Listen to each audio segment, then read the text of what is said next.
দয়া করে যদি এটা ছেড়ে দেয়, একটা রিকোয়েস্ট স্যারের থেকে দয়া করে ছেড়ে দেয় বাচ্চাটার জন্য একটু। আমার হাজবেন্ড আমি ছাড়া কেউ নাই, বাচ্চাটা পুরো অসহায় হয়ে সে তো যাবে। বলে না সে খাওয়া বন্ধ করবে। না, ও বন্ধ করবে, হ্যাঁ বন্ধ করবে। যদি না করে নেক্সট ডে আপনারা পদক্ষেপ নিয়েন। আপনারা মিডিয়ারা সবাই আছেনই, আপনারা তো নেক্সট কোনো কিছু হলে দেখবেন না, আপনারা তো আসে দেখবেন, তারপরে আমাদেরকে বলেন, একটা সুযোগ দেন, একটা সুযোগ দেন। এই আপনি কি খাওয়া বন্ধ করবেন? জি স্যার, বন্ধ করবে। বলো যে আর খাবো না, আর খাবো না। আর জীবনে খাবো না, খাবো না, আর জীবনও খাবো না। কেন ধরো? আপনি হাসতেছেন কেন? কেন ধরো? কথা বল ভাই।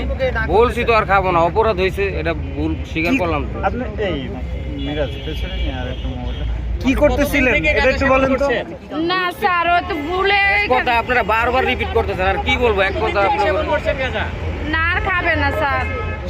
সে তো খাবে। না না না স্যার, আপনাদের সামনে কথা দিয়ে গেল আর খাবে না। যদি দেখেন তারপর আপনার আইনে আমার হাজবেন্ড, ওনারও হাজবেন্ড। ও দুইজন। হ্যাঁ বলতেছে তো ওনারা, আমি তো বলতে পারি না। তো আপনি এদিকে আসেন তো, এদিকে। আপনার তো ছোট বাচ্চা আছে, আপনি কি বলছেন? আপনি খাবেন? জি আপনার না, তো ছোট বাচ্চা আছে, একদম ছোট হয়ে বাচ্চা। গেছে আর এসব খাবো। আচ্ছা, আপনার এই যে ছোট একদম বাচ্চা, এই বাচ্চা তো অনেক টাকা খরচ হওয়ার কথা, সেখানে আপনি এগুলো করছেন, এগুলো আসলে ঠিক কিনা? কাজকর্ম ঠিকঠাক